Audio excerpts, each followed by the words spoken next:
to hop on that may want to. Sweet. All right. Ooh, that was a good sound. What hard drink was that? That is not a hard drink. That is USA. Oh, What is that? It is the new Mountain Dew for America. It is the mixture of the Code Red, Whiteout, and Voltage. You know, the red, white, and blue Mountain Dews. just in case you wondered what Mountain Dew swill tasted like. Yeah. Oh my lord. And they're calling it USA, United with Dew USA. flavor. Oh God Almighty. That is that sounds pretty horrible, actually. Oh, it tastes like a firecracker, like the red, white, and blue ice pops. Oh, does it? Well, that's not bad then. No, it's not bad. Well, as we're sharing drinks, first of all, welcome to the SideQuest 8th birthday bash spectacular belated party podcast.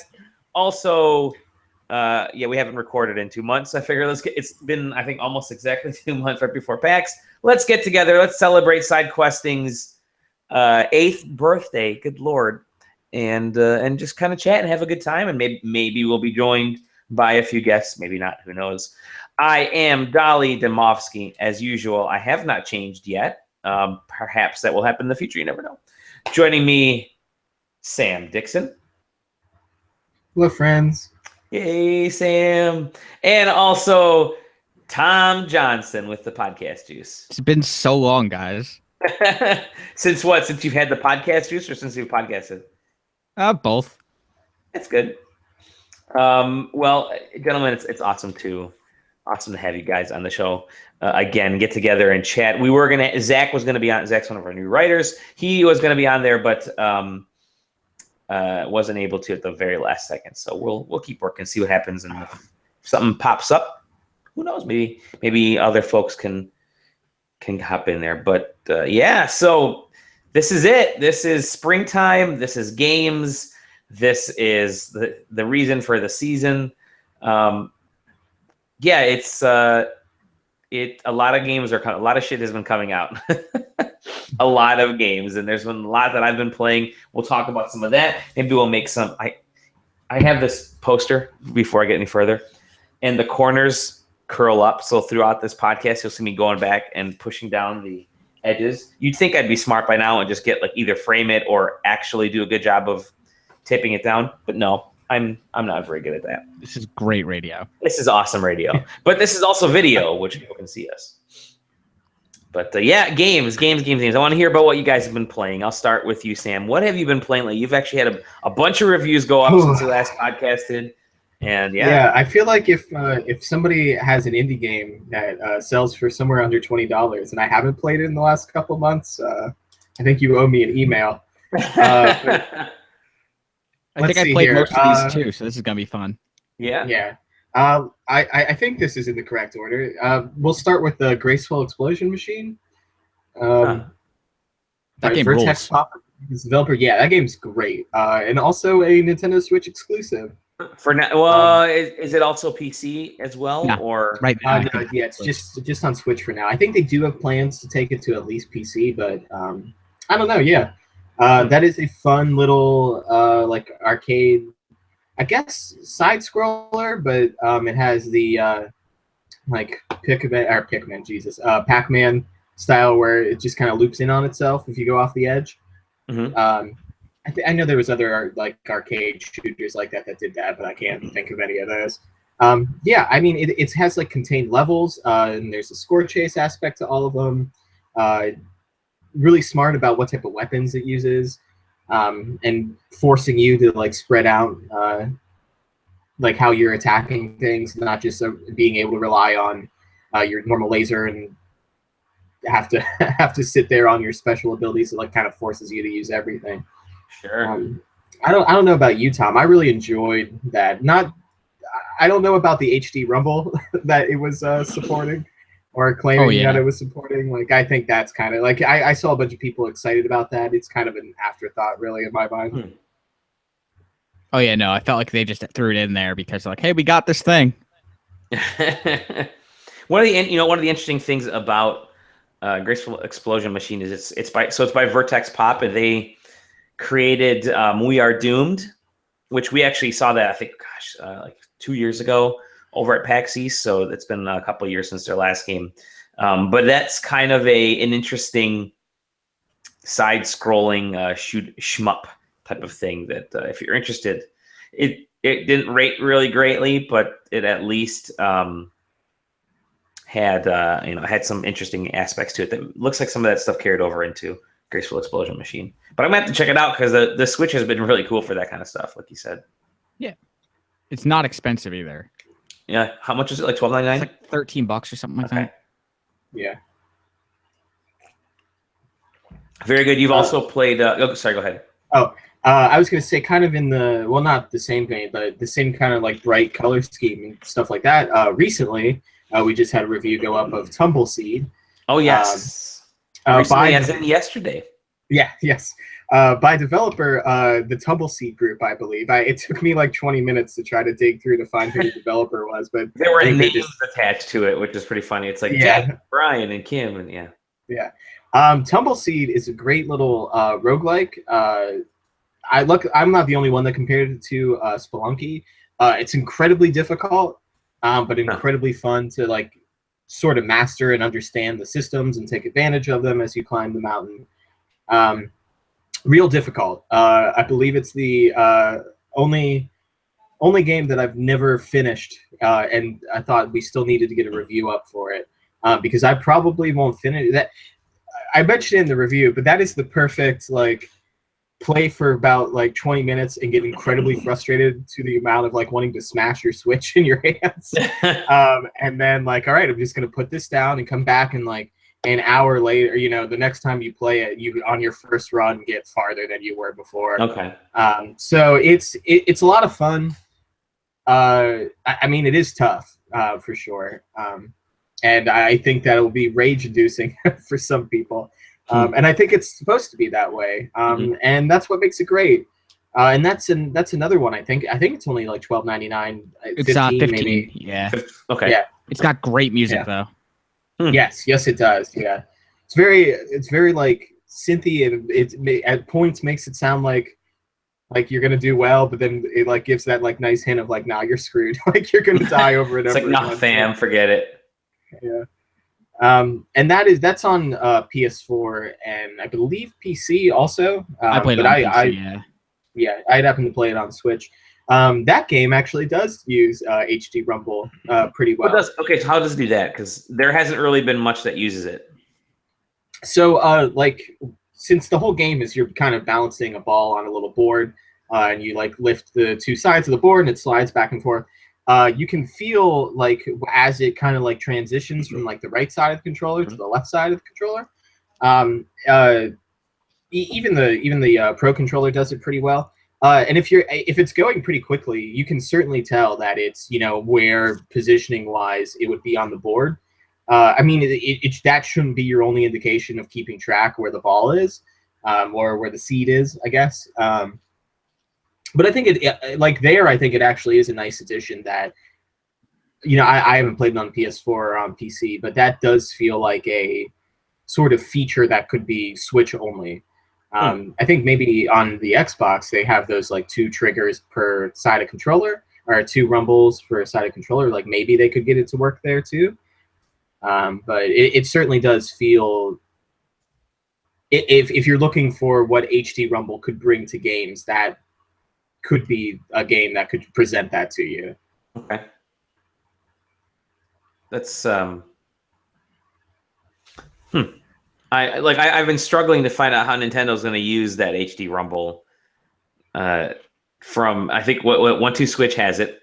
You can only have so many games with ice in a glass. I guess so. Yeah. Apparently, my drink has 0 ice in the glass, but that's all right. Or balls in a box. All right.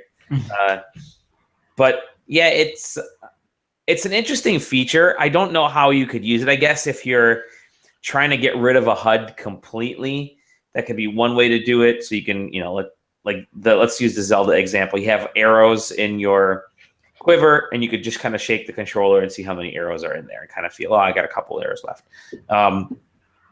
But maybe in games where, like a platformer or something, where you're you're zipping along really quickly and you're kind of feeling the different textures and stuff of the rumble. That could be kind of a cool additional feature in there. I don't know. I'm still struggling how you get a great use out of it consistently, but I'll have to try Tumbleseed. Maybe there's something that,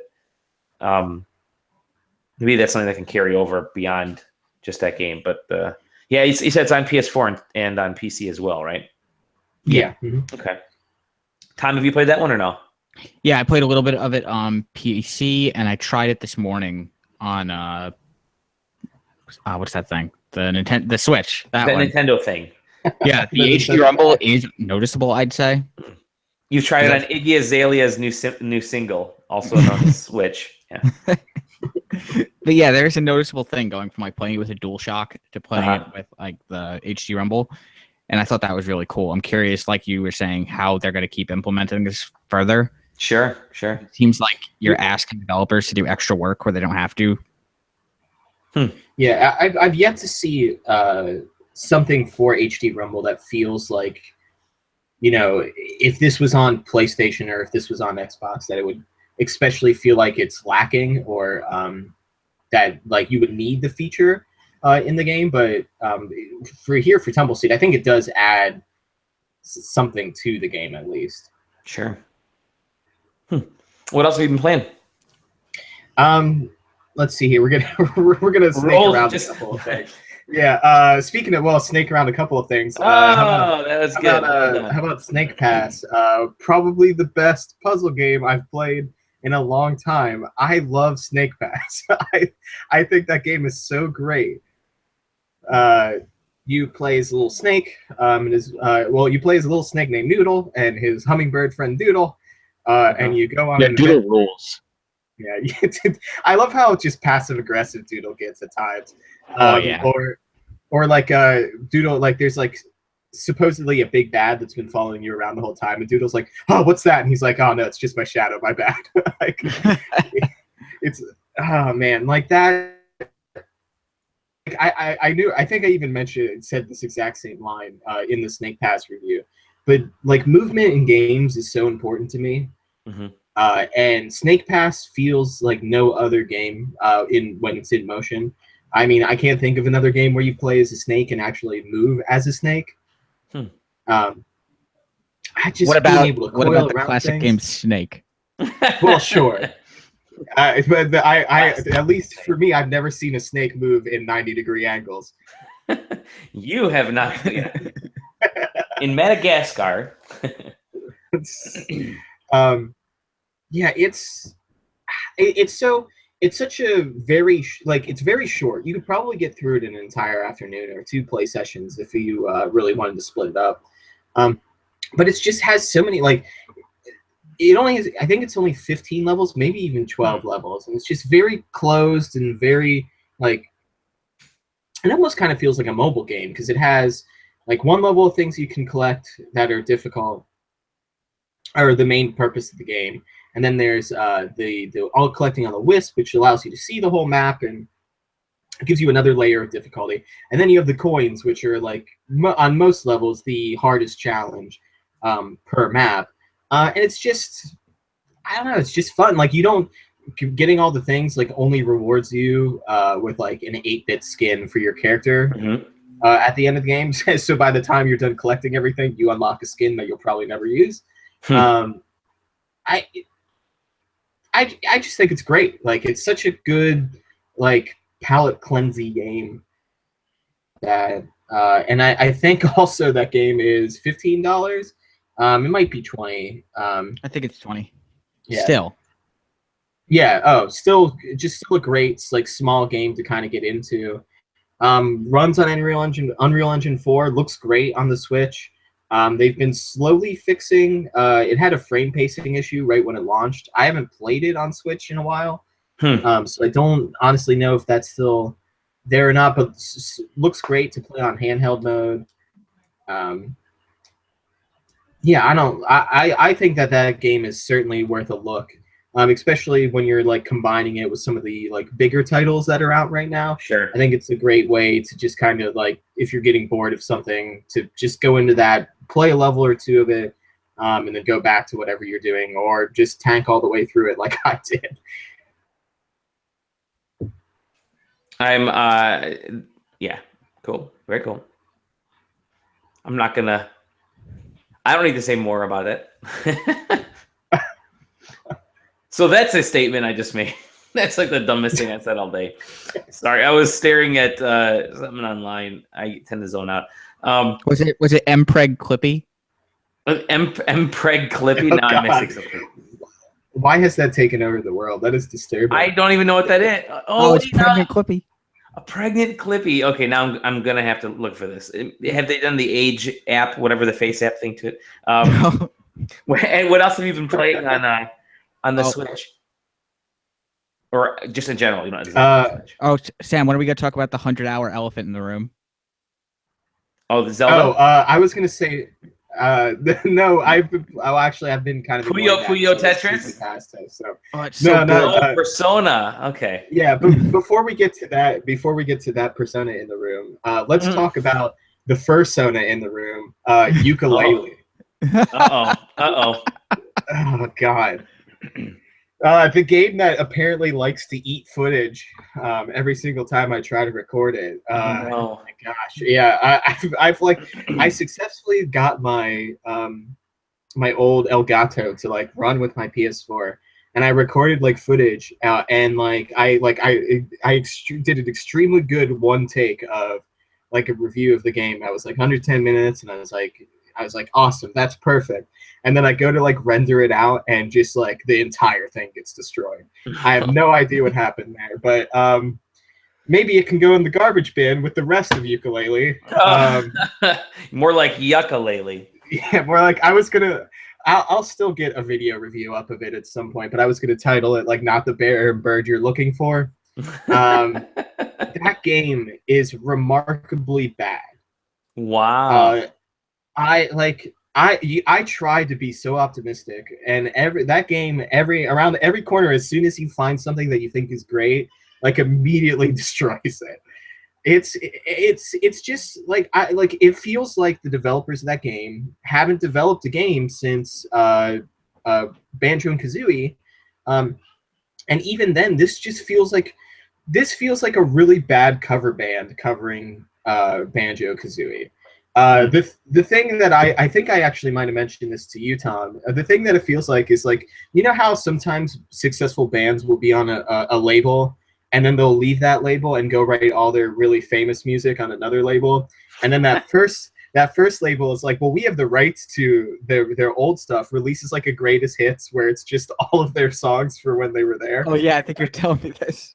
Yeah, like that's exactly how ukulele feels. It's the controls, like I almost wanted the C button controls to come back, for the camera movement.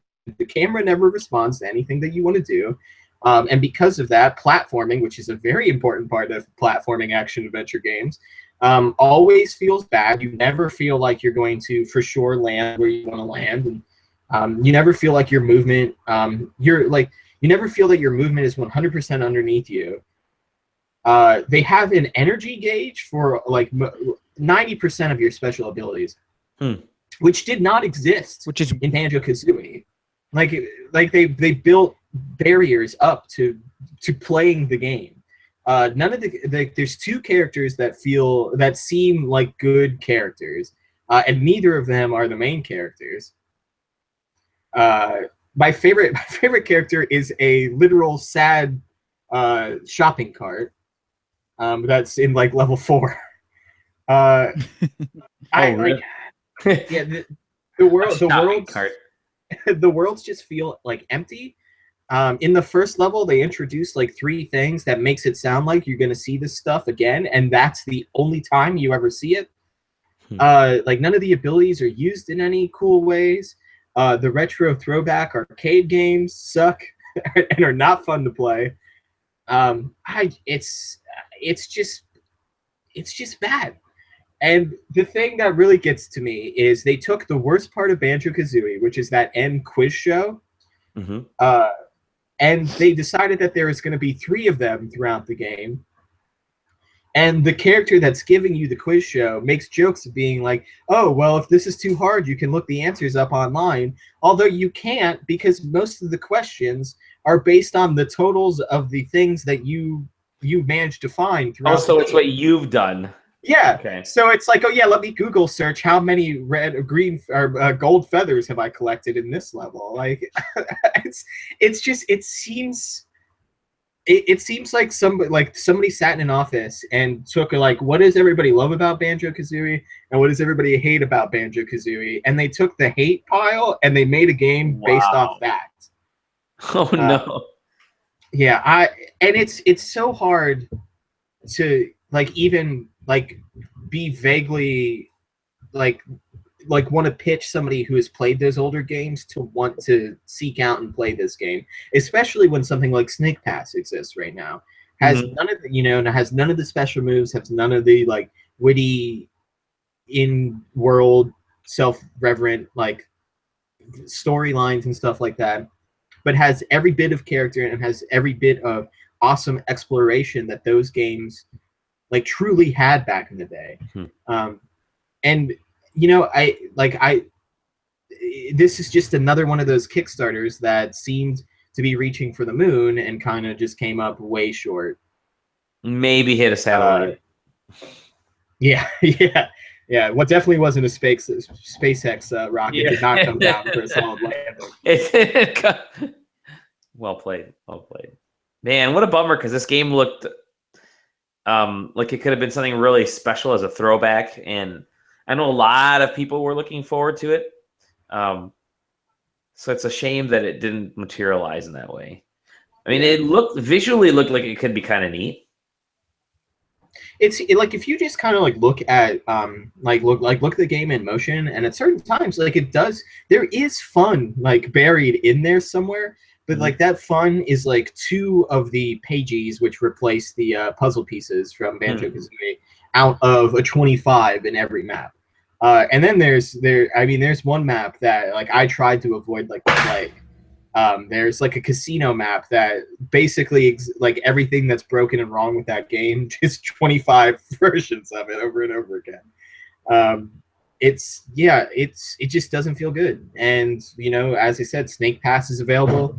If you're interested in that, go get Snake Pass or wait for that other Kickstarter game, A Hat in Time, I think it's called. Is it already out? No, A Hat in Time I think comes out this summer. I think exclusively for PC. And that was the game that sort of convinced the ukulele guys that they could make ukulele, because that did well on Kickstarter. So hopefully that comes out and actually meets expectations. Okay. It does seem like a it seems like a cool era for these B-level. I don't want to say B-level, but these smaller mid-tier games, whether they're things like Ukulele, which didn't quite pan out, or Snake Pass, which is an indie game but kind of comes off as a mid-tier type of experience. And there's stuff from Devolver Digital that's been really cool lately, and and consoles like the Switch, which are dying for games, or at least the AAA releases are picking these up quite a bit. And I know Ukulele is supposed to be coming out sometime relatively soon for the Switch. And supposedly, the developers want to try to do some improvements to it before it releases. So it'll be maybe somewhat better than what was the turd, I guess, that was already released. But who knows? Yeah, and I think like the N64 era is the perfect, like if you're gonna start drawing ideas and like throwback stuff, it's the perfect system to sort of start with. Since that is like, I would assume, at least for console buyers of the older generation, is like where most of us, at least for me, like the N64 was my first like pure, this is, I wanted an N64 for Christmas. Sure. And I have like such a fond nostalgia for everything on there. It's just, games like Banjo-Kazooie and stuff were hitting the max of what the N64 could do at the time. And now, if you're going to take that style of game, like you've got to take advantage of the consoles we have now, and not just leave both your design and your like game effectively back in the N64 era.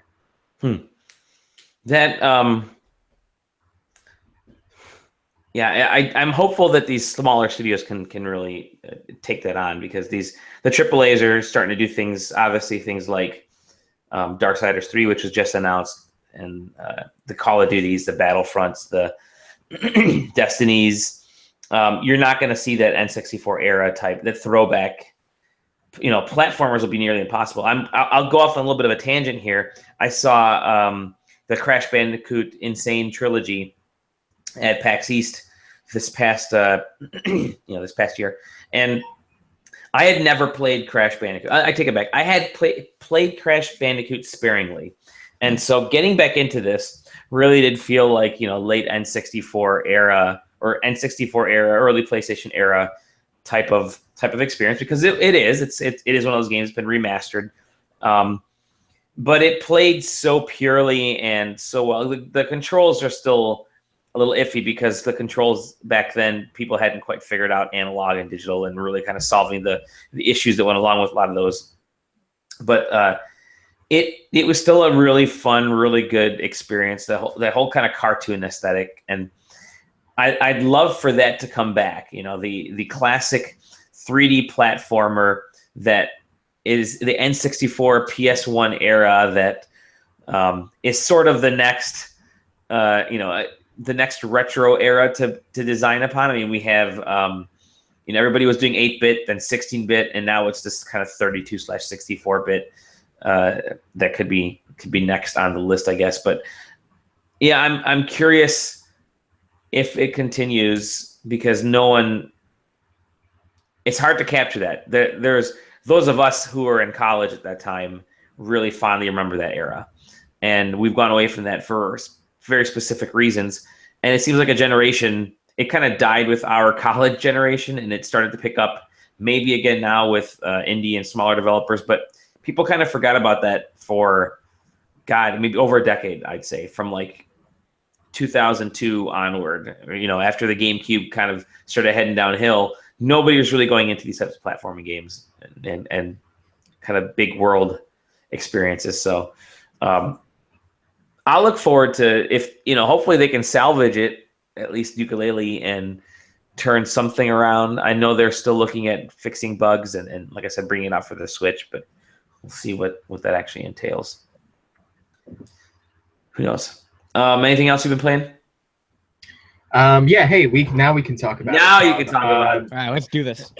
Let's talk about how incredible Persona 5 is, because great. I will probably never play it, so you can go ahead and say anything you want.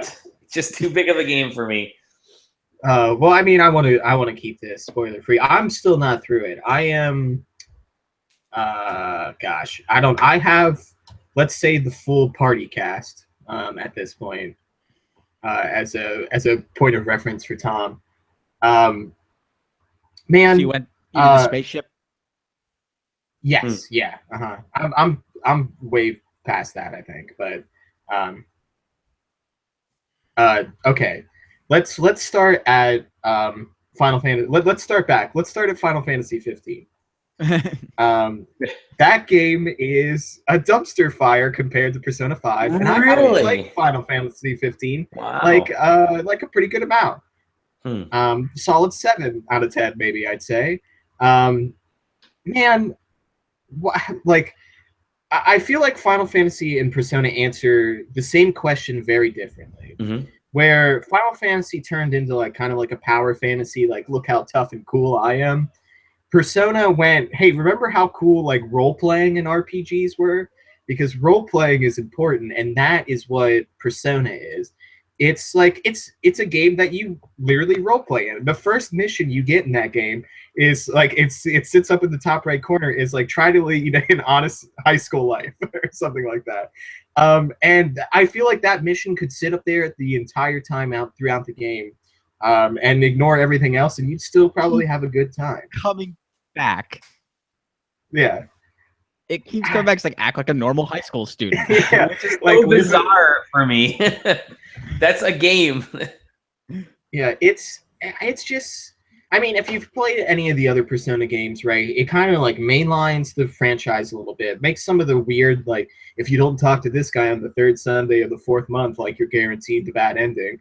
It kind of throws that out the window, and it's kind of more straightforward with things.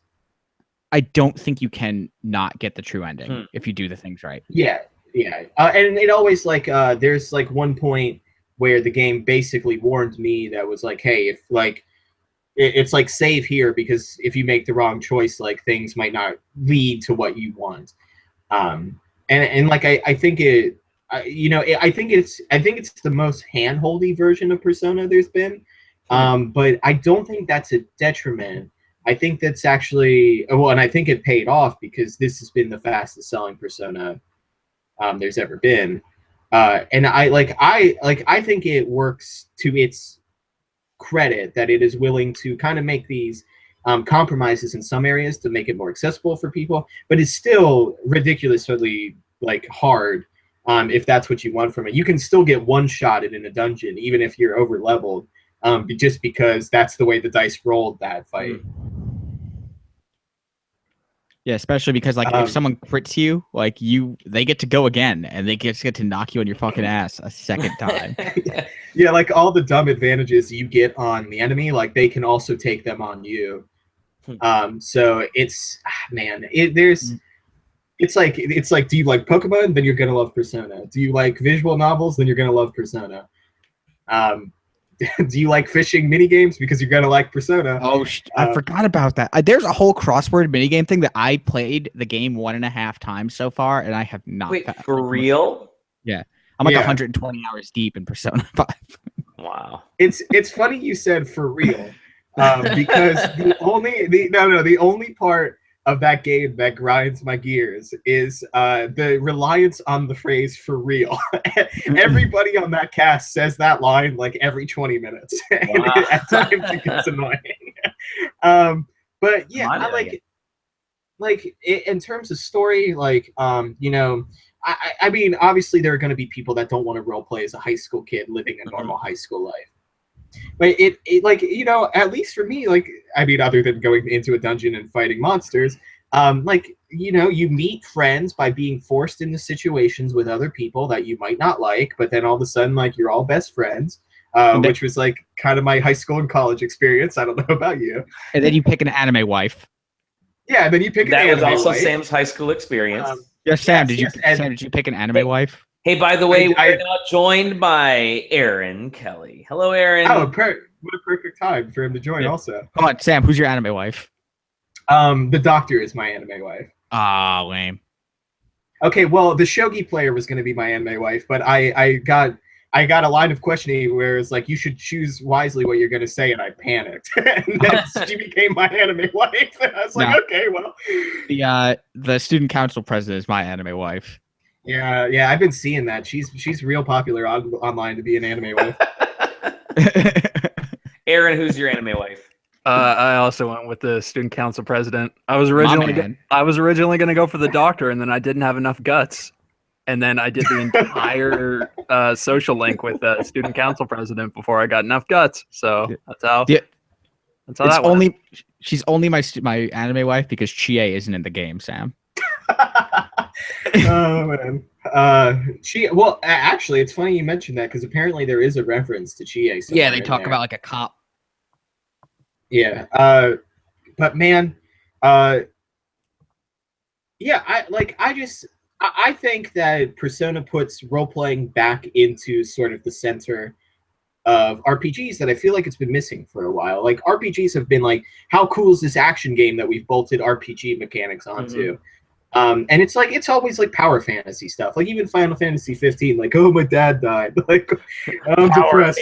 I'm depressed. Oh, that game is so broy. Yeah. It's just, and I don't think Final Fantasy 15 is a bad game, except for the back stretch of that. It was kind of bad, but apparently they fixed it. But like, it feels so nice to actually like role play in an RPG, and like get to make decisions and like, get to treat like your best friend who's like kind of an idiot, like he's kind of an idiot. As opposed to just being like, yeah, bro, like, yeah, girls' boobies, like, right, cool, man. Like, no, you could be like, no, you're an idiot, dude. Like, stop being stupid. Weird thing is that like the cast, like your initial group of friends, like isn't that great as far as characters go, but everyone that's introduced after that is like awesome. Yeah, and I thought that was really strange. So here's a weird thing. I had been excited for Persona 5 since it was announced. and then somehow I managed to avoid ever finding out that Yusuke was in the game. Yeah. Like I just didn't know he was in the game. So I got to that dungeon. I was like, I don't know, like, what is this guy gonna join? Oh, he's weird. Oh man, he's awesome. Hey, now we're in a church painting Jesus. I got I just took a real good look at the Steelbook edition that it came with, and I'm like, oh, I guess all these are gonna be in my party. Yeah. Or the intro video kind of is like, oh, okay, the only characters I'm seeing are the ones that are like gonna hang out with me. That's cool. I actually had the game. I had that big limited edition pre-ordered, and I had it like for months and months, and maybe like a year, who knows. And then it wasn't until like a month and a half before the game launched, I thought, I'm never going to play. I'm never going to get the chance to play Persona. I had P4G sitting in the Vita, which is a perfect video game. A year and a half. Yeah, it is. For a year and a half, and I had played 15 minutes of it because there's just too many things, and my backlog from 2009 is still catching up to me. And so I figured I am not going to play this game. I let somebody else have this limited edition. Well, I bought the game twice. Oh, did you? Why? Because review codes weren't going out until the 30th, and a store near me started selling it a week and a half before that. Oh, wow. Oops. Yeah. Well, no, we just have a shady game store that breaks street date. And then I bought the special edition as well.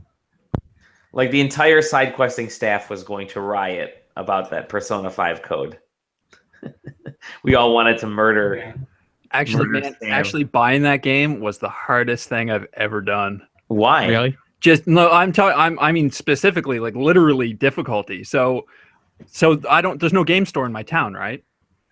The nearest game store that had any copies of Persona was an hour and a half drive away, and I don't have a car. I wasn't going to hitchhike it, but I had the cash for it. So what I did was scrounged up a bit more cash, and then I went and got a prepaid Visa card, like those gift cards you can get in like grocery stores and stuff. But Sony doesn't let you use them through PlayStation, and every time you try, it's like the only way this is going to work is if you link this through a PayPal account. So I went and I linked it through a PayPal account, but PayPal was like, you got to register this card before you do that. So I registered the card and linked it through PayPal, and then I went and put my PayPal information in. So Sony has that now, and they were like, no, there's nothing in here. We can't help you. But then I went on the PlayStation website and tried to buy it because I'm Canadian via the Canada half, and it's like, no, this card doesn't work. So then I bought it through the American half, and it worked. It's like, just if you're gonna let me use the card, and this was just the card on the website. If you're gonna let me use the card on your website, let me use it on the console. Come on. So you have the digital version? I do, yeah. Okay. And I was shocked. It downloaded very quickly. Man, I thought I had it bad. I had to drive fucking 30 minutes out to Queens to get it, and then you're going through this comedy of errors to buy it. And then on the flip side, that same game store, I got drunk one night, and then the next day I woke up and I was like, I'm gonna call them. Hey, you have Puyo Puyo Tetris? Yeah, we have one copy. All right, I'm hungover. I'll be there in an hour. Yeah, my game store had Puyo Puyo Tetris, I think, only 4 days early, so I didn't bother, and I got it digitally. I was going to get it digitally, too. I was going to go through that whole process again now that I know how to do it, but because PS4, no digital codes. Oh, so hold on. With the Switch, let me tell you something that pisses me off while I talk about buying things digitally. They don't store credit card information on that thing, so every single time I go to buy something, I have to read into my goddamn credit card. Yeah. For some reason. Yeah, I don't know. And like, I don't want to buy Switch games. I own one Switch game. I own Zelda. That's the only physical Switch game I want, unless they start like flavoring the cartridges differently. But like, that's the only thing. What'd you say? If they made like Cooking Mama and it's like, this one tastes like cinnamon, like, would you buy? Like the only way I'm buying more Switch cartridges is if that they start flavoring them different. Because I have a 250 gig a latte. Yeah, same here. A latte flavor. Hey Dolly, we were just talking. Do you love having to put your credit card in every single time you want to buy something on that thing? On the Switch? No, yeah, it doesn't. I have it stored. It doesn't store. I thought you could store it. Nah. Maybe I'm thinking of like the Wii U or the 3DS or something. Yeah, Wii U stored for some reason, but it won't take your Amex though. The Wii U won't take your Amex, but it will store. Oh, that's bizarre. No, I just I go out to Best Buy and I buy a bunch of the code cards. Oh, that's smart. Yeah, I have a bunch of those. I get the gamer points, whatever the game reward point things, and I go from there because there's nothing you could do with those. I don't care about a stupid discount that I get for a game that I don't want for this, for any Nintendo console. So, tell you what rules though. Like how people don't realize that Hulu is actually way better than Netflix. The Best Buy Gamer Club is actually fucking rad. It's awesome. The Best Buy Gamer Club is fantastic. It's like the best deal that people completely ignore. Like you get 20% off every new game. Basically, all the games, not even every new game. Yeah, it's every game 20% off. All it has to be is just new, like in a wrap, in the wrapping. Yeah. And then you get $10 for a lot of games and pre-orders and stuff. They'll give you $10 back. And with those points, like if you buy like 2 games, you get $5 back, or not even. If you buy like a game, you get $5 back anyway. So you get a ton of stuff. I need to check my points there because I just bought a MacBook Pro. Oh, dude, they're awesome. Yeah. I've bought 3 or 4 Nintendo Switches from Best Buy. Yeah, I bought 2. Every time I'm in there, I buy one and I ask if anybody wants it. And like Ryan Gann has his, should be delivered any day now. Managing editor. What color did you get? He just wanted the gray one, the black and gray one. That's all they had available at the Best. Yeah, trying to find these.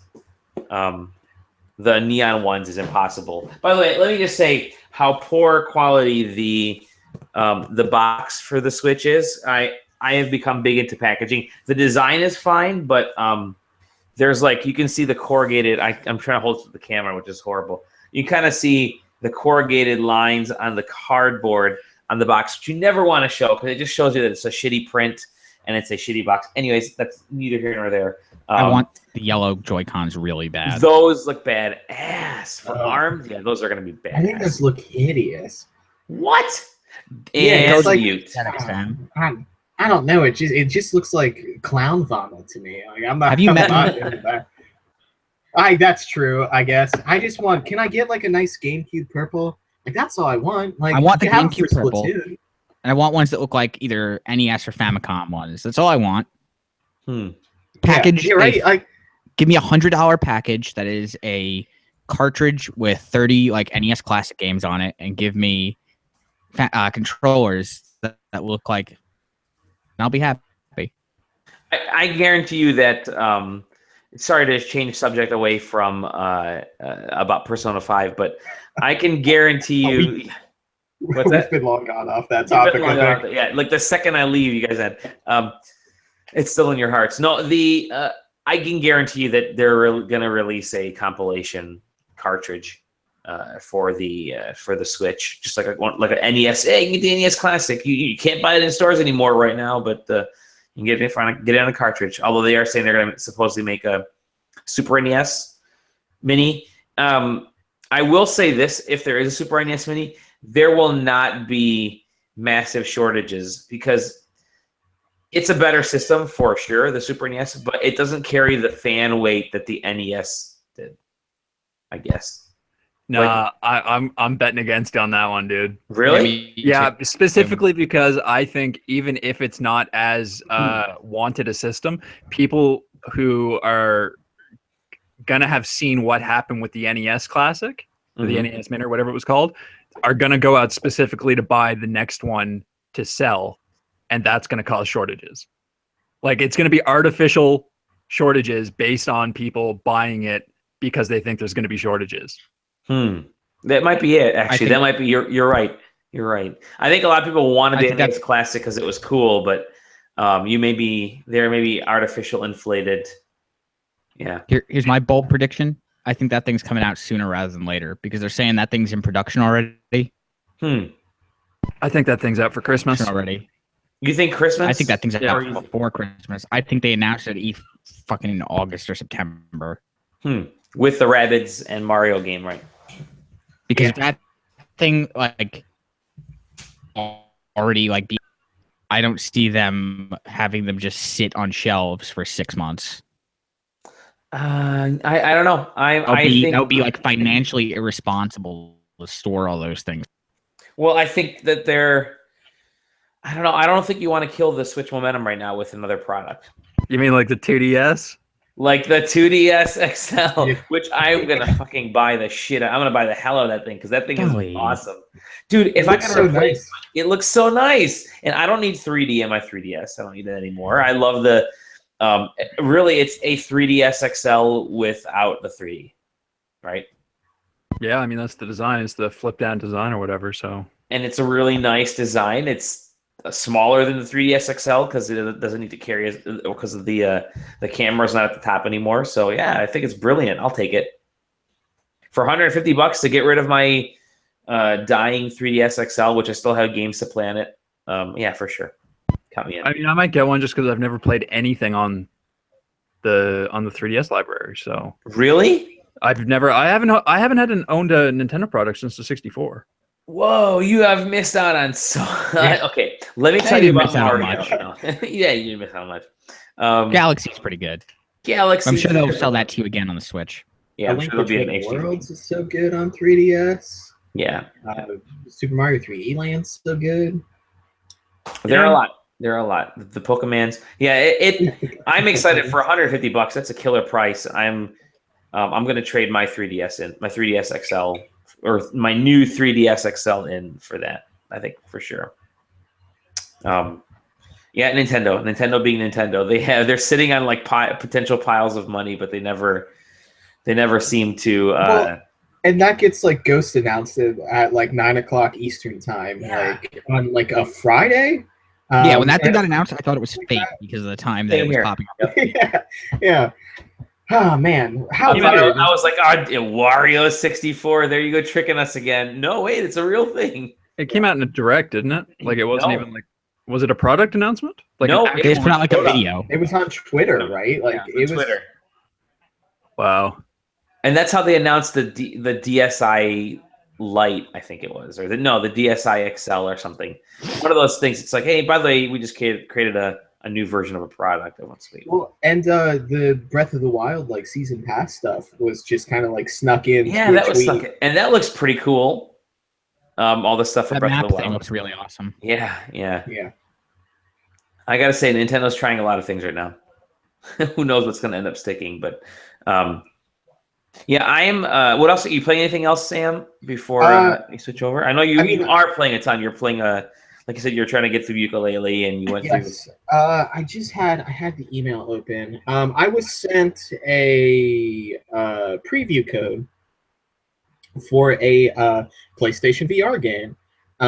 Nice. Yes, Ancient Emulator. Yeah. Okay.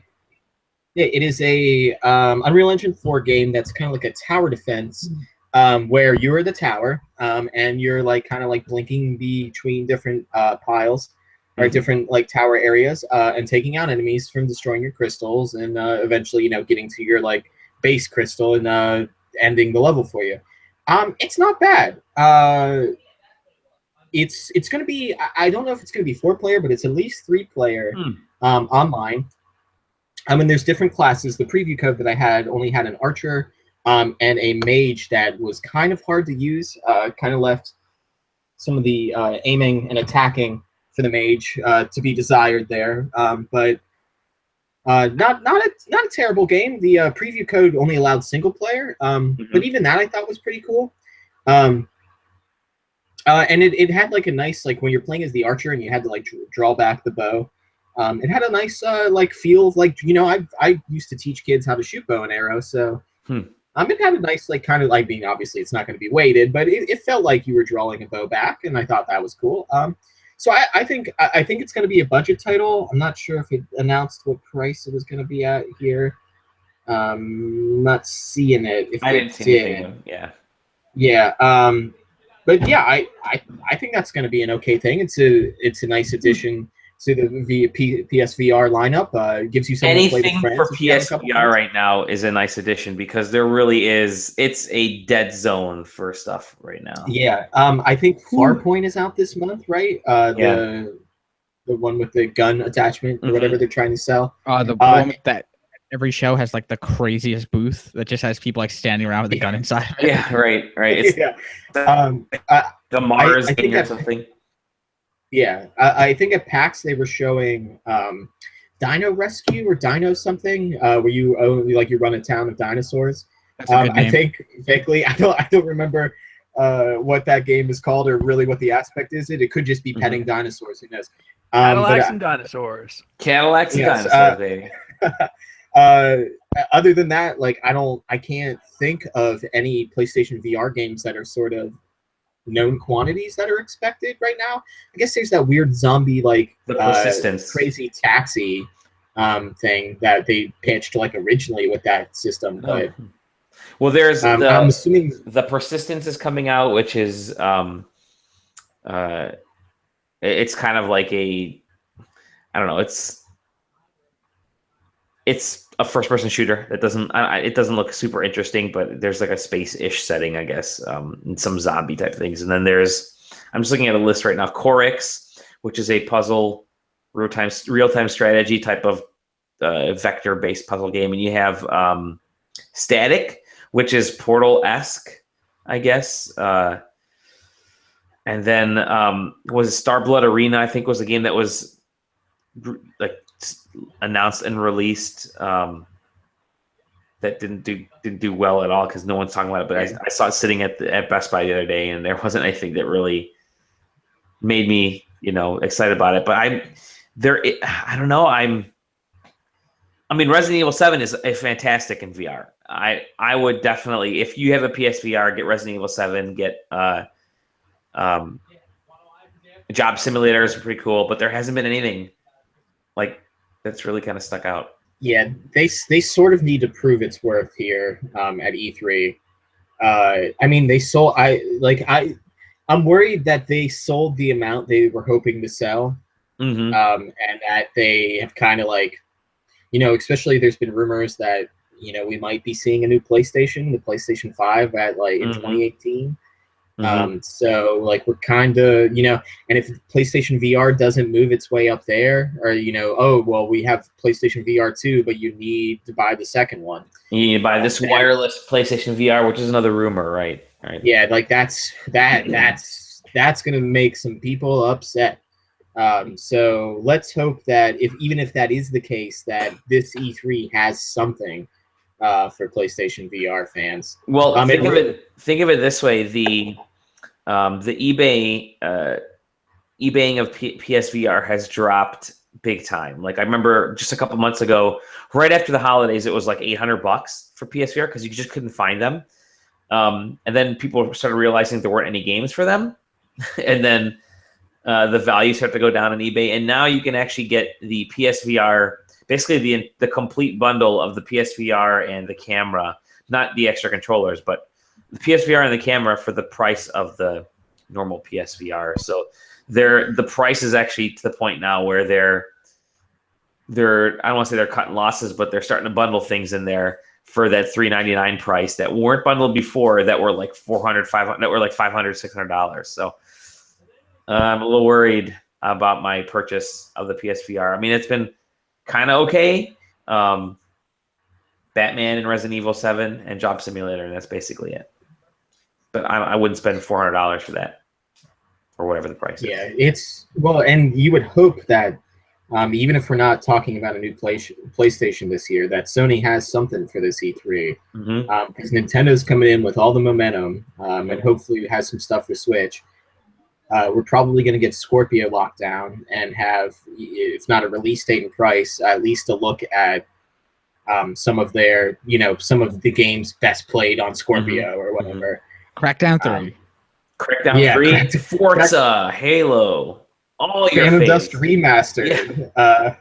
So let's hope Sony walks into there more than with something like, hey, you guys like Horizon Zero Dawn? Here's some DLC. It's gonna be real good. Here's more Last of Us 2. Here's more Uncharted. Hey, have you guys played Horizon lately? If you go into photo mode, Aloy can make a heart shape with their hands. It's real great. Please buy, Sony. Here's another Final Fantasy VII trailer. Let's bring the people out, please. You guys sure like Nier Automata, so we made more of it, I guess. we made a deal with Platinum Games. They're gonna make Crash Bandicoot. I would play that. A Platinum Games Crash Bandicoot.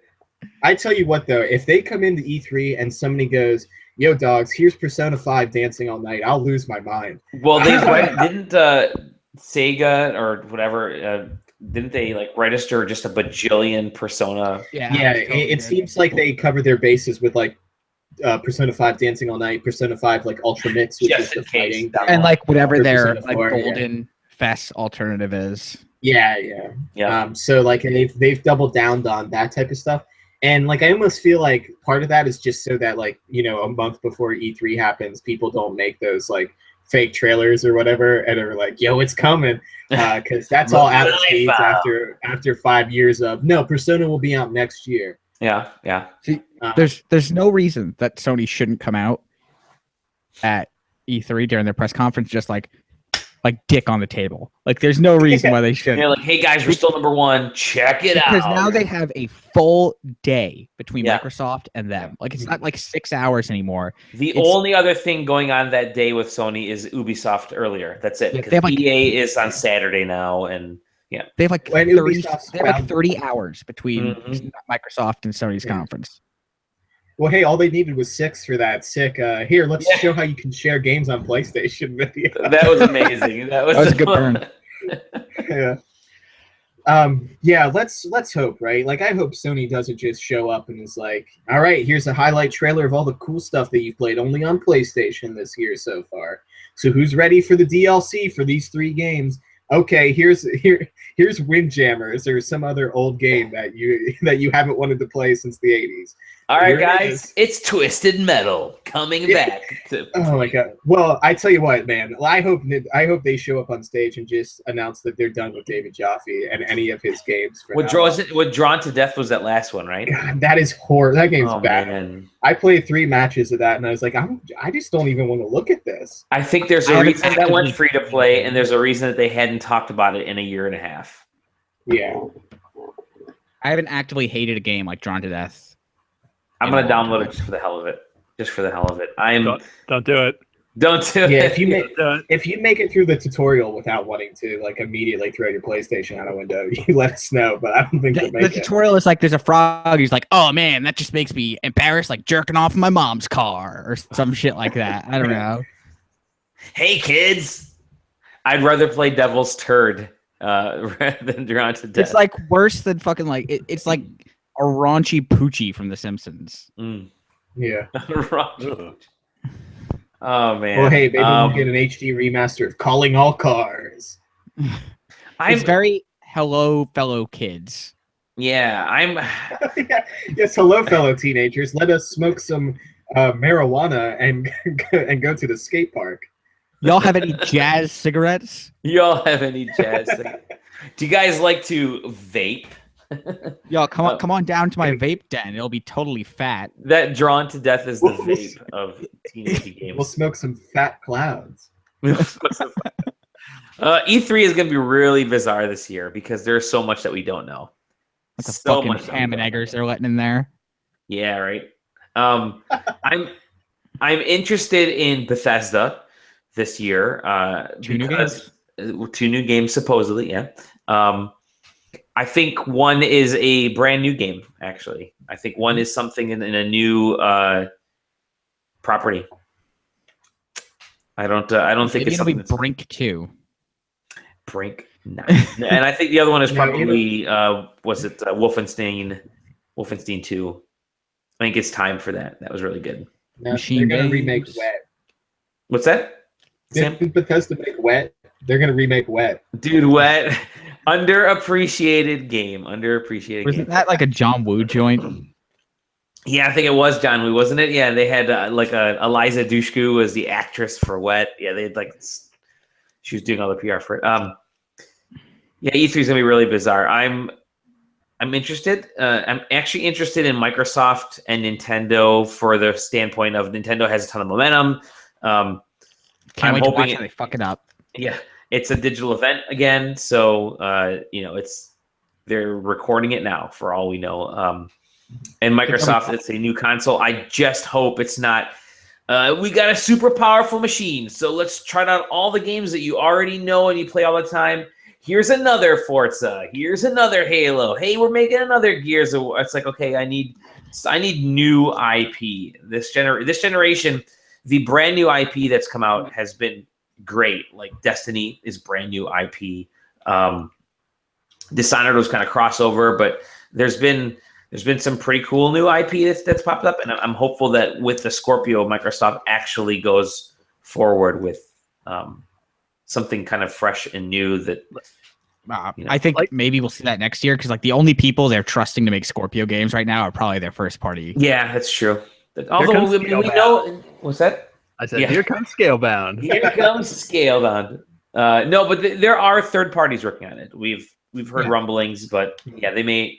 I don't know. They'll probably show Battlefront there, maybe. I don't know. We know they're not gonna have Call of Duty, Assassin's Creed, or Destiny. So. Yeah. Actually, you're right. They may show Assassin's Creed. That could be. That's traditionally been a Sony thing. It has been, but it has appeared at an Xbox event. Yeah. So we'll see. Who's going to corner Rockstar and get some Red Dead footage at their event? That game's not coming out. Yeah, that is the most 2018 game so far this year. People who are saying Rockstar never meets deadlines. At work, we had people in our comments who were like, "Oh man, my most anticipated games of 2017: Red Dead Redemption 2 and God of War." Yeah. Oh, that's right. The game is still supposedly coming out. God of War. I guarantee you that there's gonna be like that game will have gone through some significant changes when they show it at the Sony event. Remember God of War? You are Kratos and it's Greek again. Yeah, when are they gonna show Division 2? Division 2. That'll never happen. The Crew 2. It's gonna be Blacklist for sure. The Crew 2. I could see the Crew 2. Yeah. If the Crew 2 is happening, I don't think it'll be called the Crew though. The Crew again. Yeah, the gang. Crew by 4. They'll call it like the Furious Crew. You know, they'll try to like get some Fast and Furious like hinting in there somehow. Christmas with the Crew. Christmas with the Crew. You think any Watch Dogs anything shows up, given how well Watch Dogs 2 did? Maybe DLC. I think it's too soon. It could be. I could see DLC, but that's about it. Actually, I'm surprised there hasn't been DLC announced for it yet. Although, what other games? Snap. About what the next game is going to be. Well, do you guys see that? What's that? They already like teased what the next game is going to be because they like updated, they like patched the game and like added stuff to the ending where someone's like Metal Gear Solid 1 style on a phone talking about like British stuff. I can see that. Oh yeah, for Watch Dogs. Yeah. Yeah. They do you think we're gonna see Beyond Good and Evil 2 on Switch? Since they kind of like they stealth announced that's like a timed Switch exclusive, right? Yeah, yeah. Who knows? I think we will. I mean, it seems like Nintendo, we know everything that's going to be shown at Nintendo's conference, right? We're going to have that Mario and Rabbids game. We're going to have Mario. We're going to have potentially Beyond Good and Evil 2. We're going to have Xenoblade Chronicles and like a Kirby game, more than likely. And then Smash Brothers Deluxe. That Fire Emblem thing. And the Fire Emblem, the Fire Emblem Warriors. And they're going to say, here's the stuff that's coming the rest of this year. People are going to say, cool. All right. Thanks. Do you think they show new Mario? Or do you think they show that same video they had last time? Oh no, they'll show something new. I think they're going all in with Mario this year. I wouldn't be surprised if their booth is Mario is Mushroom Kingdom. Do you think they try to capitalize on the meme status of New Donk City? They might. That's their booth. There you go. You have designed their booth that is New Donk City. I'm really bummed out by all of the games I want to play on the Nintendo Switch coming out in the first 3 months. Why? Because like I wish there were more games that I wanted, and like Mario and those Mario, other ones. It's Mario. Hey, how many dudes named Mario? How many dudes named Mario do you know? I know Mario Lemieux. I don't know Lopez. Mario Lopez. Thank you. Super Mario. Mario Andretti. Mario Andretti. Yeah. Green Mario, of course. Green Mario. Green Mario. Purple Mario and yellow Metal Mario. one. The other Mario. Cat one. Cat Mario. Tanuki Mario. See? We know plenty. But like none of the games coming out in fall for that thing interest me, and I'm like really bad about it. I'm interested in Mario because we're finally getting that kind of open worldish Mario game that we've been waiting for a long time. I like the Muso games. They're fun. They're just kind of dumb, hit stuff type of games. I downloaded the demo for Dragon Quest Warriors, whatever, 1 and 2 for the Switch. I got myself a Japanese account and did that, and was dicking around with that a little bit. Hopefully that comes out west. I'd pick that up, but I'm fine with that. If that's all we get for the Switch this year, that and indies, I'm okay with it. Actually, there isn't anything else. Go ahead. I still need them to make a top-down multiplayer Zelda game. I will go out and buy somebody else. Yeah, I will go out and buy a second Switch. If you make this, Nintendo, go and buy that. So a new Force Sword. They did. It's Triforce Heroes. Yeah, sure. But like, I don't care if you just release A Link Between Worlds again on the Switch and make it co-op. I'll go buy a second Switch if that's what it requires of me. So do you think here's a good question. Do you think we'll see some 3DS remasters or 3DS games start to show up on the Switch? Because we took Wii U games and put them on the 3DS. If you'd asked me a week ago, I would have said yes. But now that they're gonna have to push this 2DS, I don't think they want to split that. Like they don't want people. Like I think if they're gonna try and push the 2DS, they're not gonna now try and get people to think that the Switch is where you want to go for those games, because now they want to sell both. That's true. That's a good point. Something actually that I just thought of. Are we gonna see like games that you can play on your Switch in conjunction with like 2DS, 3DS stuff? Like they did with the Wii U? Yeah, more so than just like Smash, like Four Swords for GameCube and like Game Boy Advance. Are we gonna start to see that stuff? Because you would think that's where Nintendo has trended in the past. And what does that mean? Having everybody have their own screen and the possibility of an extra screen on top of that, whether it be TV or portable somewhere. What does that look like? What does Nintendo do with something like that? This may be the first time that they can actually do that. That's a good point. I don't know if there's enough games coming out. I would say that you're probably looking at like indies developing something like that, because there doesn't seem to be a lot of stuff. The stuff that is coming out for the 3DS, you're looking at a lot of RPGs, right, and a couple action games. I don't see anything that's kind of co-op. I know there's a couple yet. They've mentioned there's a couple more 3DS games yet to announce for this year, but I think it's a possibility, but I don't. I think at this point they're just going to say just buy more Switches.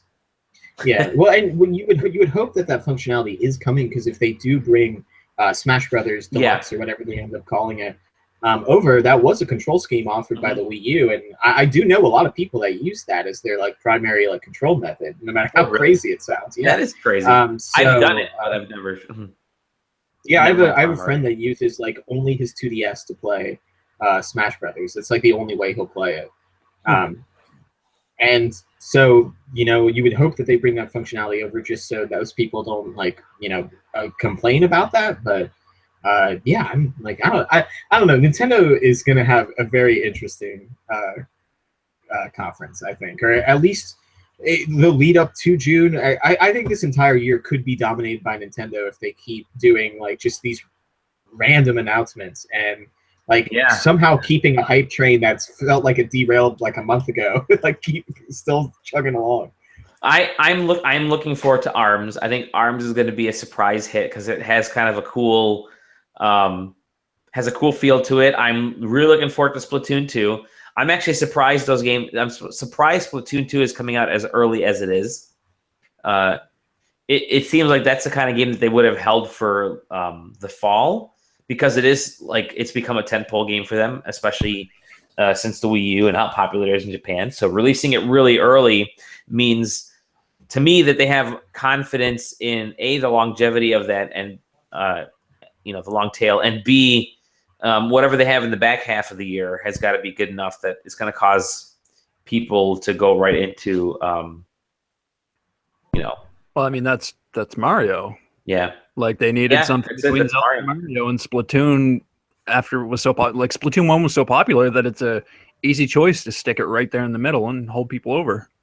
I think the games we can definitely expect for the Switch are like Mario Maker. I could almost see them pumping that out next spring as, hey, here's another remake. I know you guys like remakes, and that's got to be coming because Mario Maker is perfect in the It's great on the 3DS. It's actually sold more on the 3DS than did the Wii U, and I think it would do great on the Switch.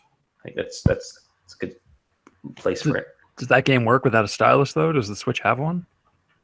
So there, you can actually use the Switch controls with a pointer, as a pointer without having a stylus. So if you have that, like if you have it up on the screen, you can still use that Switch controller as a pointer in a weird way. They've done it with what game was it? There is one of the games that are out for the Switch right now that does that, and then Skyward Sword actually used the pointer method without the sensor bar. Way back in 2011. Is the World of Goo. There, yeah, World of Goo is. Yeah. So it can work. Yeah, it can definitely work. Just kind of focus on the motion of the Joy-Cons. By the way, I was not necessarily skeptical, but slightly on the pessimistic side when they announced the Switch. Yeah, it's an underpowered console. Just as an FYI, we've heard rumors of more powerful Switches down the line, but that's the alcohol talking. Maybe I'm saying too much. But the ability to pop out two controllers and just start playing a multiplayer game is pretty awesome. I don't know if you guys have had the experience for you who own Switches, but I took it to work. I took it to a friend's house, and we had multiplayer gaming like right away. We were playing Mario Kart, and it was a blast. We played. What was it? 1-2 Switch, and there's another game we played. I forget what it was, but it's an awesome multiplayer out of the box console. I think. Yeah, taking that thing in public with you always feels like a freaking Switch commercial. It totally feels does. Like that console was totally designed to just seem like a presentation for itself everywhere it goes. You go to a restaurant, you're playing like snipper clips, and people immediately want to like be like, "Oh, what's what are you doing over there?" And I think it's credit to just how nice that screen looks when it's on. When I was reviewing oh my gosh, the Explosion Machine. Why can't I think of the first Graceful Explosion Machine? I never played that on TV mode. I just loved how that thing looked on the handheld. And yeah, just taking Mario Kart out places.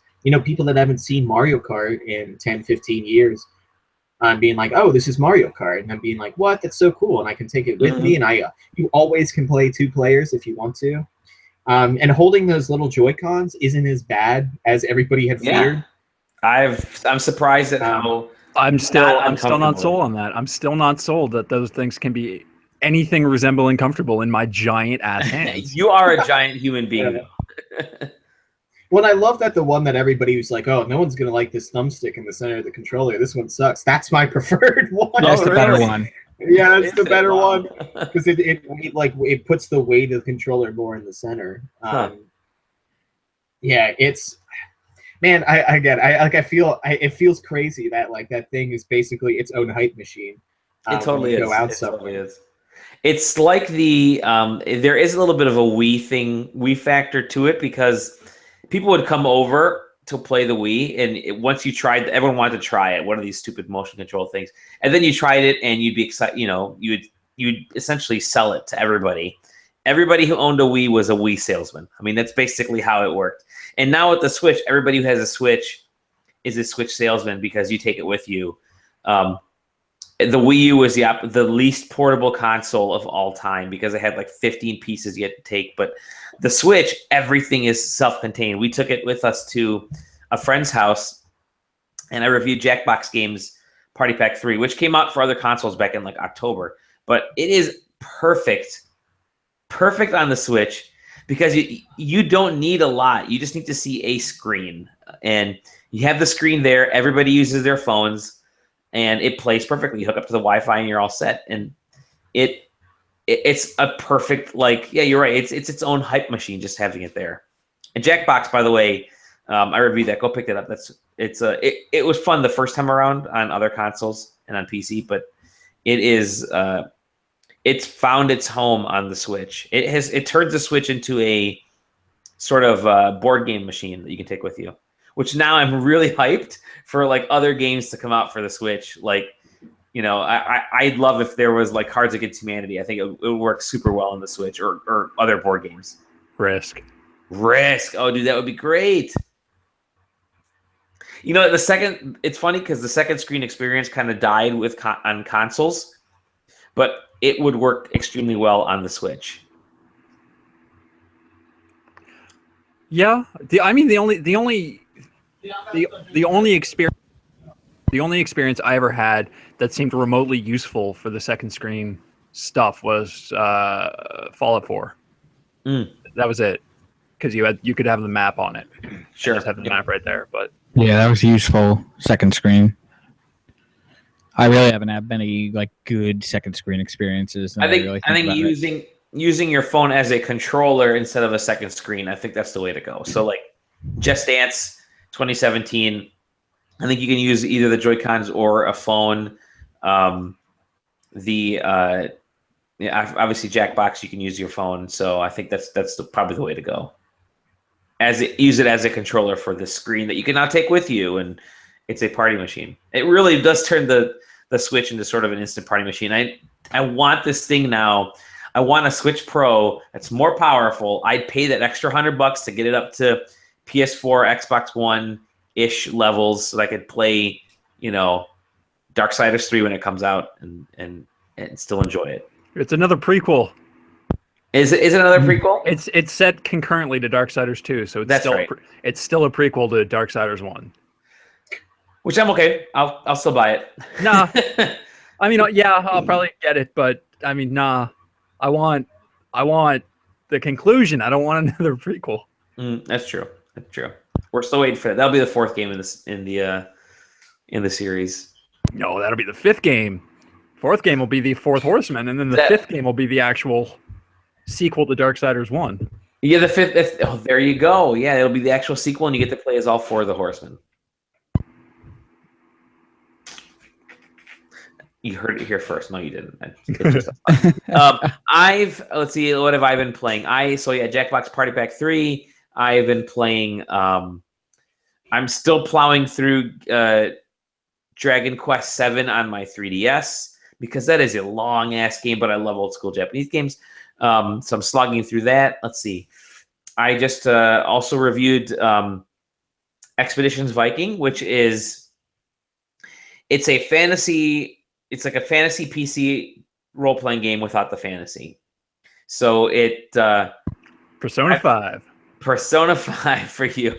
I enjoy Expeditions Viking. I think there's some graphical issues, and it's really a kind of over encumbered in its menu design, and it's almost too deep. I like it. I would have preferred it to be scaled back a little bit, but if you like Diablo, but you want something a little more realistic, totally check out Expeditions Viking. I think it's actually really cool from a design standpoint and kind of a historical story standpoint. It's way better than the first one, which is, I think it was Expedition Conquistador. I only played a very minimal of that. So, yeah, Expeditions Vikings not getting enough love.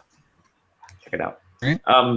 I don't think. Oh, let's see. Wonder Boy the Dragon's Trap is gorgeous. It is beautiful hand-drawn visuals. Definitely pick that up. I like it. It's an old school Master System game, so it's not. It doesn't control super well because it is kind of 8-bit and floaty, but it's worth it for the visuals alone. It's not expensive either. And let's see. The last thing I've been playing is that damn Puyo Puyo Tetris demo. Yeah. I've been playing the demo over and over again because the demo is awesome, and I have to buy this game now. So I'm waiting for the next price drop. Next time, like it's on sale at Best Buy or something. I'm gonna run out and get it because it is so good. It is so good. It is so good, and oh god, it's great. It's so hard. It's so hard, but it's so good. And there's like free DLC coming, and it's great. I can't beat the Puyo challenges. Oh really? I'm stuck in the story mode at World 3 level 1 or something like that. Oh wow. Because I don't have a head for Puyo Puyo, so it's just. I like the Puyo Puyo stuff more than the Tetris stuff, I think. Although one of the things that I've been learning is, and this is just me playing it through the demo, obviously, is to set up the Puyo Puyo right before I think right before it switches to the Tetris mode, to set the Puyo Puyo block or the Puyo Puyo in the right position so that when it switches over, the Tetris block is right where I need it to be. So, yeah, I think that may be an advantage, a pro tip for all those that are playing. But yeah, definitely get it. It's PS4 and Switch, right? It's not on PC or anything. It's PS4 as physical only. Switch has physical and digital, but the physical is a collector's edition, I think. Yeah. Okay. And if it's $10 more. If you happen to be one of our Japanese listeners, you can get it on Xbox One digital. When I played that game, I imported the Xbox physical version. Okay. All right. Because it's not a brand new game. It's actually kind of an older game, right? A couple years old, yeah. Okay. 2014, I think. Yeah, something like that. Yeah, worth it. Totally worth it. It's a great game. I'm glad you're playing it. Yep. What else? What have you been playing? What else have you been playing, Aaron? There was Poi Poi Tetris, Persona 5. A little while ago, I replayed through all of Hacknet because of that big DLC expansion. Oh yeah. That was really, really good. Yeah, I mean it's Hacknet. Like if you played Hacknet, then this doesn't change anything really. Mm-hmm. It adds some new toys. It adds the big part of the expansion is that it's a completely new story. Okay. Like it just cuts you right out of the game. You can't go back to the original game until you finish it once you start it.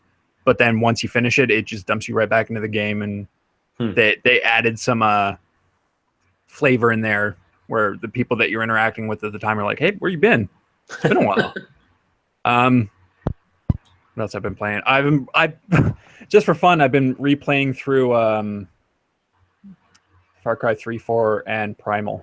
Oh wow, really? Oh, wow. Yeah, I just because I got a couple of friends who keep talking about Horizon, and I don't have Horizon, and I got that craving. So I was like, well, I do have Far Cry games, so I played through 3, and then I played through 4, and I think Primal was my favorite out of those 3. That's the one that I was leaning towards, and just from a design standpoint, that's for sure. Far Cry 3 is good, and critically acclaimed because it was so different from Far Cry 1 and 2. Far Cry 4 is a bloated mess. Like it's just too much. Like you drive down the street to go to your next mission, and just stuff is spawning next to you, like all these little events and stuff. They're like, "Come help us! Come help us! Hey, AJ, come on, we need you! Come here, buddy! Hey, man, you want to hunt this thing? Hey, you want to go kill this guy for me? Hey, you want to drive this car over this bridge? Hey, up, man. Hey, buddy, you want to collect these 50 masks? How about these 150 propaganda posters? You got to get them all. Hey, what about these letters? Hey, what about these journals? It's just like, man, come on. And then Primal is it's basically the same size map as 4, and there's almost none of that. It's like, hey, gather the stuff and make some spears and arrows, and then we'll give you a bird and go tame some animals, and then you can use the animals. And then y'all like birds? Hey, man, that bird is awesome. Yeah, how shitty are the Shangri-La parts in that game? Oh, I did 2 of them, and I'm just like, okay, that's it. I'm out. They're in Far Cry 4. They're not good. Most of that game's not good, but the core game is good. So I like that game a lot. Far Cry 4. Yeah. I like the main game. I hate all the side stuff in it. Okay, yeah, all right. Like I like the actual gameplay. I find the sniper rifles are a little finicky. Like shots that should be like right in the head, just for some reason go wide even when you're holding your breath. But for the most part, I like the story and I like the gameplay, but I hate all the side stuff in 4. Yeah, I can feel that. Yeah. I think that's all I've been playing. I've been playing a lot of Stellaris because more DLC came out for that, a big DLC. That game's really good too. I really like Stellaris. The new DLC is cool. They added new government types and a couple of new colonization options, and it's a grand strategy game, so I can't talk about it and make it interesting. But yeah, it's a kind of game that it's actually a game that I've been interested in checking out, just because the scale of it seemed pretty cool. I mean, I reviewed that for SideQuesting. Yep. When it came out back in a while ago, May 2016, I want to say. Yep. And I mean, none of the new DLC over complicates what I said originally, which was if you want to play a grand strategy game and want a good entry point, this one's easy enough to learn that you can do that. None of the DLC complicates that, so that's still true, and the DLC's fun. Yep. And I think that's all I've been playing. Yeah, it's really good. Tom, what have you been playing? I played some Persona, clearly. Persona, A little bit of that game. Persona. Yeah, only played about 125 hours of that game. You guys are Yeah. insane. I wish I had that time. I wish that game... I just don't sleep. I sleep like 2 hours a day. That is correct. I wish the game came to the Switch, because then I could just... I can't wait for autonomous cars, because I could take my consoles with me. Let me I get played on. Rick and Morty VR. How was that? It's good. man. It's made by the people who made Job Simulator. Job Simulator. So it's clever in that same way. Okay. Yeah. I've just been using that to like show off some VR stuff. Is it on par or better than the other Rick and Morty VR thing? There's another one? There was the I can't remember the name of it right now. There was the one that came out previously to this that was set like in the universe but wasn't Rick and Morty specific. Oh, It was accounting. Accounting, yeah. Yeah. Oh, that's right. Yeah. It's better. It's much, much better. All right. It makes really good use of like the touch stuff. Played a whole bunch of played Tetris. We talked about that. Yeah. Played Mr. Shifty. That game's not good. Yeah, we've had issues with that too. Zach, when he reviewed it, said there were a lot of glitches and bugs and stuff in the game. It runs really poorly. Yeah, Did you play it on Switch? Yeah. The Switch version of that towards like the end is almost unplayable. Like the last like couple of levels, like the frame rate gets to like 5 frames a second at times.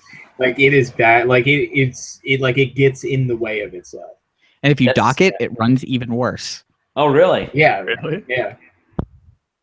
I do have to say that Dragon Quest 1 and 2, Dragon Quest Heroes, plays. It's like super choppy. I mean, I downloaded it and it does not play well at all. Even docked. I don't know why. That game has an issue. But Mr. Shifty, I'd heard that, and I guess it's still the same with it's the same with the PC in ways where it's not. It still has some visual issues there too. Apparently, Shifty is getting an update next week, but Golden Week in Japan had delayed it for some reason. I forget. There was an article or something I read about it, but I forget why Golden Week is holding it up. But the guy would give their nephews keeping it. trunks. Yeah. What else have I played? I played all of What Remains of Edith Finch. That new game from Jen Sparrow. It's really good. It takes you can absolutely spoil the twist for yourself through just like environmental stuff if you just look around right when the game boots up, which is what I did. Wait, what? So I didn't even make it to the house before I figured out the twist. Wow. And they started dropping really sly hints where if you didn't know it, they'd be sly hints. They'd be like, oh, and you'd have an oh moment. But I was like, oh, the twist is going to be this. Okay, they just said this thing that really makes it sound like that, and then it happened. I'm like, oh, okay. Got it. I've never heard of this game. I've heard of the name, but I've never heard any of the plot. Can I take one single guess as to what the twist is? And then if it is it, you got to tell me. But if it's not, I won't guess again. Sure. Is this some Call of Duty Black Ops thing where you're inside the dude's mind? No. Okay. It's has Bruce Willis been far the whole time? less subtle. Bruce Willis. It is far less subtle than any of that. And it's actually really dumb, and it kind of ruined the experience for me. But overall, I really liked it. Okay. So What Remains of Edith Finch is you're going to an old family house that you left in a hurry of. And you're a family beset by tragedy. So so many people in your family have died. So you're going through this house and you're looking through rooms and you're finding out the stories of how they died. And it goes into first person for those who time hopping, and you're going into these people's stories as you fill out this journal, chronicling your family history. Mm-hmm. And all of the rooms, they died, they sealed up the room. And instead of clearing out the rooms or anything. They just kept building onto the house, so the house looks like this really weird hodgepodge of like, there's this really nice house, and then like they just start building up, and it's like more ramshackled as it goes up. So like you get to the top of it, and it's like, oh, this is just like someone put a boat here, and he lived in a boat that's on top of this house. So this is the Weasley's house. It's basically the Weasley's house. Like the whole bottom part is like a normal house, but then it turns into like total Harry Potter Weasley house as you go up. It's about an hour and a half long. I did it in one sitting. Okay, that's not bad. Nah, it's like a really nice little gone home experience. Like they try and pull that twist off as being like a really important thing, but it's completely like the game is that short story collection of like these little stories. It's not like this overarching thing. So it kind of is like a waste. Like I'd rather them take that time and effort. They tried to pull one over my eyes and just like do more. But all in all, like those stories are great. And they're definitely worth checking the game out. Okay. All right. What else did I play? I said Mr. Shifty, played with some Persona. I think that's it right now. Anyway. I played a lot of Wiz Khalifa's Weed Farm. Nice. What? That's an iPhone game? Growing that weed. I am downloading this now. If you saw me, Khalifa. if you saw me like looking off into the distance, it's because I was tending to my weed crops. We're growing that purple tasty. Wiz Khalifa Weed Farm. I can't believe this is an actual game, but I'm downloading it right now. It's a clicker, basically. Oh, perfect. That's all I want. I love clickers. It's an idle game. Fuck Wiz Khalifa. Wiz Khalifa. So you're trying to earn more and more money every now and then. Like you prestige, you burn it all to the ground. Like an Escalade shows up and you harvest You prestige. I just got a notification on my watch. It says harvest time. Don't let that good dank overgrow. Oh, it's got Apple Watch. It's got Apple Watch integration. Wow. Yeah. Yes. Just imagine being in the middle of a meeting. Oh boy, my weed's ready to be pulled. I was sitting at one of our planning meetings at work, and we were sitting around the table. Like, hold on, I gotta check my weed plants. I've been playing that. I've been playing Tap Titans 2 is out, so I've been playing that one. That's another good clicker. I'm playing the Office Space game. That's another good clicker. Oh, that's right. That's yeah. Okay. All right. I think it's time we have to reveal that this isn't the SideQuesting birthday podcast. This is an intervention for Tom. This is an intervention. I've had 3 clickers running simultaneously on this phone all the time. How many staplers you got? I mean, I only have like 48 right now. I need to have more to like. I need like 5 or 6 more to burn the building down, and that could start all over. Jesus. Hold on, I haven't checked in a while. Let me check. Oh wait, hold up. I have enough staplers to burn the building down. I just downloaded Idle Profits, by the way, Office Space. I've been playing Soda Dungeon. I needed a game that didn't require any network access, which can be kind of hard to find these days. Somebody suggested Soda Dungeon, which is kind of an old school RPG, 16-bit side scroller, but it's kind of like a clicker-ish type of game. So it says I've put 48 hours into this thing already, but it really is. I hire my team of. Oh, I earned 50,000 gold. I hire my team of knights and conjurers and healers and stuff, and then I hit it on auto run, and then I walk away for like 40 minutes while they just clear out a dungeon. So I've got 48. I got more hours in this than I have in Zelda, which is pretty funny. But I think I've only looked at the screen like twice since I got it. All right. Good man, clickers. All right. Weed Farm. I downloaded Weed Farm. Oh, I also played about 25 hours of Persona 4 Golden.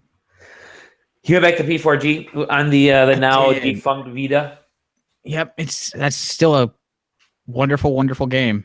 Mm-hmm. I liked what I've played of it, but I didn't have any more time to play it. I knocked it down to the very easiest difficulty because I just want to cruise through and like hang out with friends and like check out all that story See what stuff. Con's up to. Yeah, because I put 250 hours into Persona 4 on PS2, but I never played more than like 10 hours of Golden. Okay. Can you? Is there like an easy setting for P5? Yeah. Yes. Yeah. Okay.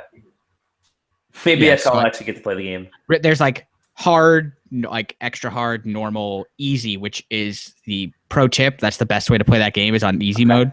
Mhm. And there's Because- a downloadable insane difficulty, isn't there? Yeah. Wasn't one of the free DLCs like ludicrous mode or something?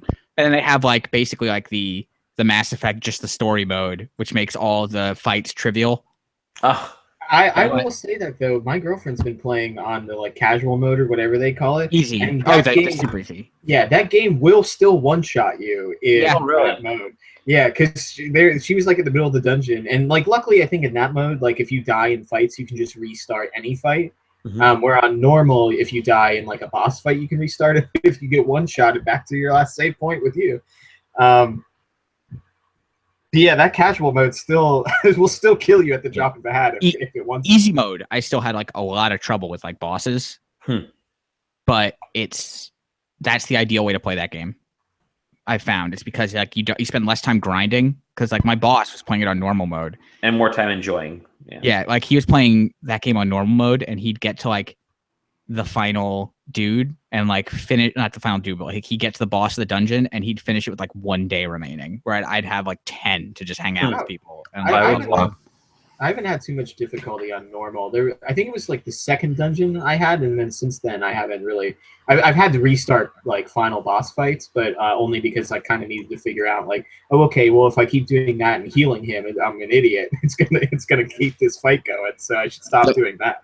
The final boss in that game is the most tedious fight I've ever had. I played it on normal up through till the 4th dungeon, the desert dungeon. Yep, that's when I knocked it down. Then I had to knock it down at the last sub boss because I could not beat the last sub boss. I was on it for 3.5 hours, and then I had to knock it down, and then it still took me another hour's worth of attempts before I could beat it. Yeah.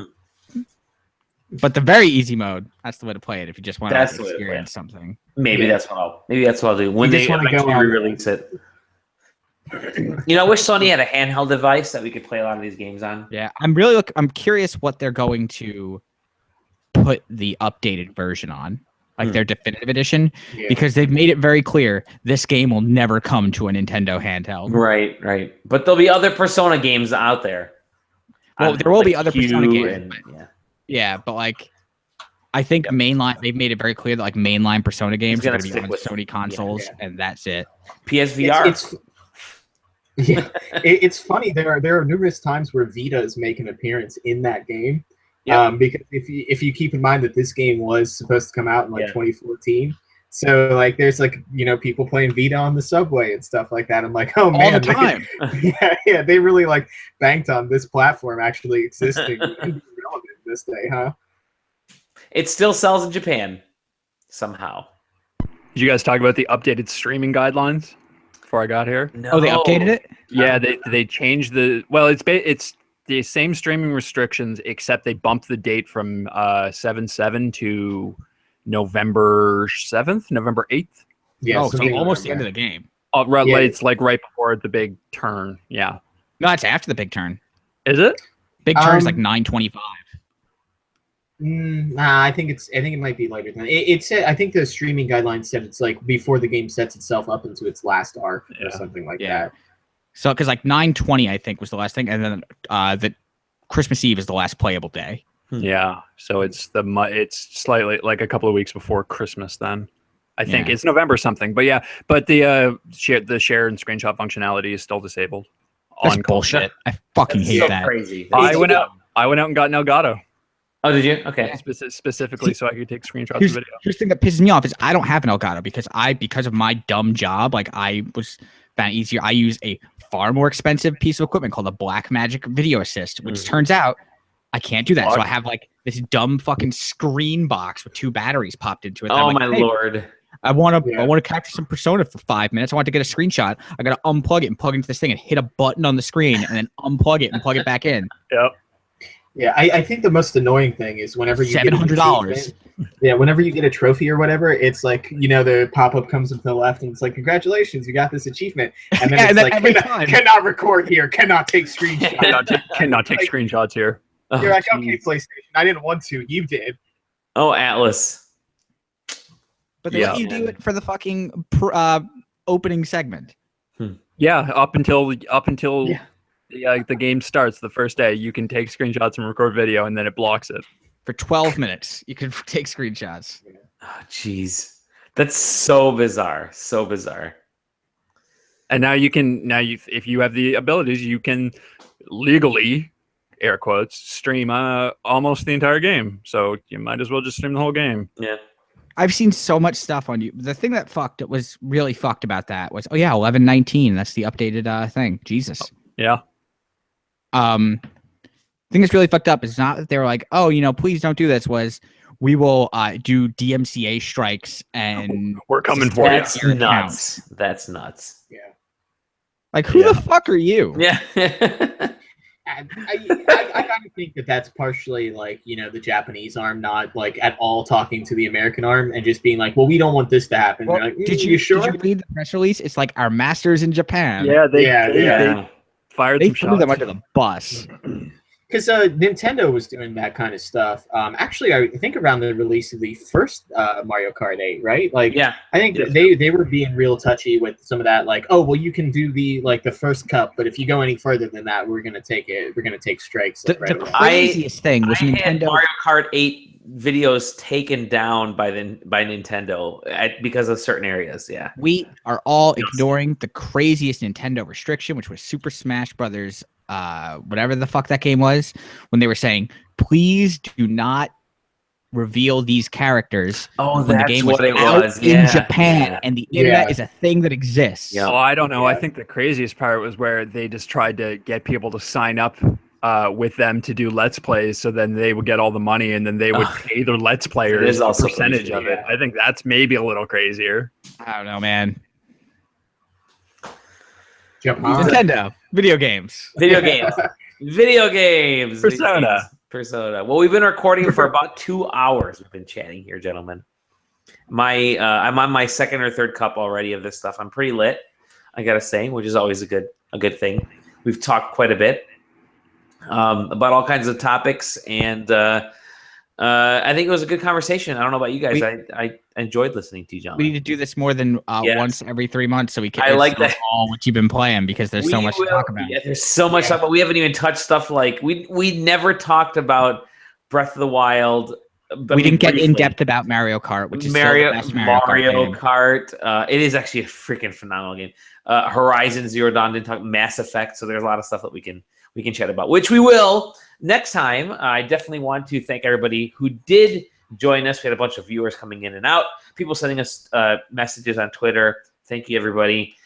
Shout outs to everybody there. I didn't get a chance to because I've been avoiding the phone. Sorry. Thank you, Tom and Sam and Aaron. You can find us SideQuesting.com, obviously, at SideQuesting on Twitter. This is the belated 8th birthday podcast. Now, we started in 2009, and we're still here somehow. I don't know how we've lasted. I think when we get to 10, we'll just blow it all up, right? Just kind of say, hey, a group delete button, and it'll just wipe out the site, and that'll be it. We'll pull a Brash Games, change everybody's name. But so we still got 2 years for that. Pot shots to Brash Games. Maybe we'll get Hip Hop Gamer to come on and take care of everything for us. Maybe he'll issue some threats to us. Yeah, there you go. He'll issue some threats to us. You can find us individually. Well, first of all, thank you everybody for sticking with us for 8 long years. And we hope that you continue to stick with us and send us all your love and comments and all that fun stuff. Rate and review us, yada, yada, yada. I promise we'll be back again sooner rather than later. With E3 coming up, there's going to be a lot of stuff breaking between now and then. And I'm sure. Wait for that prediction show. It's going to be coming up here soon because we've got 5 weeks. 5 weeks till the E3. So we're going to get our prediction show going here. It's going to be a blast. That's always a fun time. Are you flying in Saturday? I'm still coming in Sunday. I'm gonna say forget it to the EA stuff. Yeah. 5 weeks to the day. We will be fucking boots on the ground. Oh, boots on the ground, Eddie. SideQuesting, boots on the ground, brother. Do you want to go to Weed 3 this year? Yeah, Weed 3. Oh God, that's right. You can find me individually. Find us individually. Find me at Dolly Demofsky. Tom, where can we find you? Find me at that Tom Johnson. Sam? Sam the I-79. Get there for my monthly tweet. There you go, the monthly tweet. Which this month was about tacos, asking me what kind of tacos. Yeah. You can follow me and my insomnia and Tom's insomnia online, where sometimes we talk about tacos. I'm trying to think. Pimp your food podcast.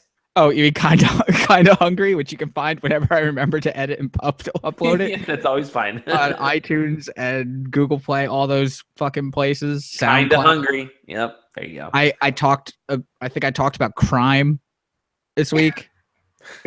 Is that a food? No, I got derailed.